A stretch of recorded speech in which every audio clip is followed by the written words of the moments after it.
చాలా ప్రత్యేకమైన పరిస్థితుల్లో కలిసాం.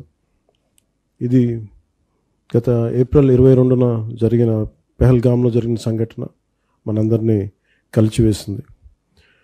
ఈ దేశం ఎప్పుడు కూడా సహనానికి మారుపేరేది. అందరూ బాగుండాలి, అన్ని మతాలు బాగుండాలి, అన్ని ధర్మాలు ఇక్కడ విలసిల్లాలని కోరుకుంటాం. ఇక్కడ మనం ఎప్పుడు కూడా ఆ బేసిక్ రిలీజియస్ ఇంటిగ్రిటీని, మతానికి ధర్మానికి ఇవ్వాల్సిన గౌరవం ఇచ్చే నేల ఇది. ఇది మనకి సంవిధానం, మనకి రాజ్యాంగం లేకముందు నుంచి ఉన్నది. ఇక్కడ మనకి రాకముందు నుంచి కూడా మనకి ఈ సంస్కృతి ఉంది. అలాంటి పరిస్థితుల్లో, రకరకాల పరిస్థితుల్లో విభజన ఇవన్నీ పాకిస్తాన్కి విడిపోయింది. కానీ అక్కడి నుంచి కూడా ఈ రోజు వరకు మనకి ఎక్కడ ఈ ఉగ్రవాదం అనేది ఎప్పుడు కూడా ఒక వెంటే ఉన్న ప్రమాదం. ఇప్పుడు ఇందాక సోదరులు చెప్పినట్టుగా చాలా ఇన్స్పైరింగ్ స్పీచ్ ఇచ్చారు మీరు ఇద్దరు. చాలా చాలా హృదయానికి తాకింది. ఇది మతాలను దాటి మనందరం, ధర్మాలను దాటి మనందరం మనుషులం. మనం భిన్నత్వంలో ఏకత్వం చూసే నేల. కానీ కష్ట సమయంలో మనందరం ఏకం, అంటే ఒకే దారిపైన ఉంటాం. మన భారతీయులం. ఫస్ట్ మొదటగా మానవం, తర్వాత మన భారతీయత. మనం ముస్లిం కావచ్చు, హిందూ కావచ్చు, క్రిస్టియన్ కావచ్చు, బౌద్ధం కావచ్చు, లేదంటే సిక్ కావచ్చు, జైన్ కావచ్చు. But in spite of all above all we are Indians. మన భారతీయులం మనం. అది మీరు చాటి చెప్పినందుకు మీరు చాలా బలంగా చెప్పారు. అది చాలా చాలా ఆనందంగా ఉంది. అండ్ ఇది ఈ message entire India, entire Bharat ఇది ఎక్కువ అవ్వాలి. ఇది సో చాలా అద్భుతంగా చెప్పారు. This should Andhra Pradesh today has set an example with your inspirational talks by you all. And thank you lot for it. ఇది చెప్పదలుచుకున్నవన్నీ పెద్దలందరూ చెప్పారు. So I don't want to take much time. The only thing I will say few lines.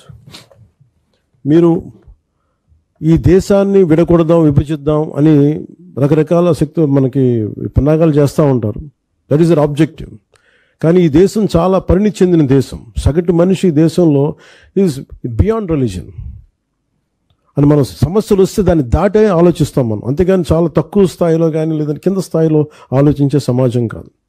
కానీ తప్పనిసరి యుద్ధం కావాలని మనం ఎవరం కూడా కోరుకోం, గొడవ పెట్టుకోవాలని ఎవరూ కోరుకోను. కానీ ఒకసారి దాడి చేస్తున్నప్పుడు ఒకసారి ఆత్మ రక్షణార్థం చేయక తప్పదు. ఒకసారి చాలా ప్రత్యేక పరిస్థితుల్లో ఈ యుద్ధ పరిస్థితులు వచ్చినాయి. ఈ త్వరలోనే ముగిసిపోవాలని కోరుకుంటున్నాం. ఆ పరిస్థితుల్లో అందరూ అడుగులు వేస్తారని చెప్పి నేను ఆశిస్తూ ఉన్నాను.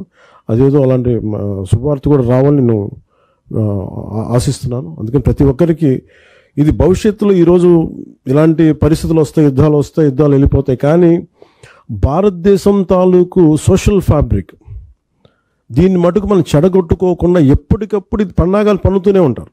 ఒక మాట అనేస్తారు, ఇదనేస్తారు. కానీ వీటిని ఎప్పటికప్పుడు మనందరూ ఏకమయ్యి మన మతాల్లో కావచ్చు, మన పరిధిలో కావచ్చు, whether you are Muslim, Christian, Hindu, Sikh, Jain, Buddhist, somewhere we have to keep on reaching out to our own kith and kin, to our own communities.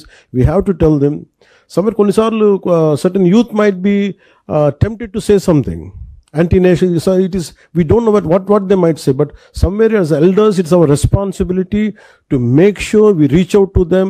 Country is first, humanity is first, then comes always, that is the purpose of religion. ఇందాక మీరు చెప్పినట్టుగా ఇస్లాం కానీ Christian, any మతం, ఇందాక మీరు చెప్పినట్టుగా ఇస్లాం కావచ్చు, హిందూ, మన భగవద్గీత కావచ్చు, ఏదైనా సరే, సిక్, జైనిజం, అన్ని బౌద్ధం కావచ్చు, ఏదైనా సరే first priority they give it to humanity. So అది ఒకసారి మనం we have to keep on reiterating and we have to keep on stating it again and again till it becomes a part of our DNA. And I think in such difficult circumstances, thank you all for standing by our defense forces. In future, at present, in future also, I think we need your support and we'll take it forward. And thank you a lot, and Jai Hind, sir.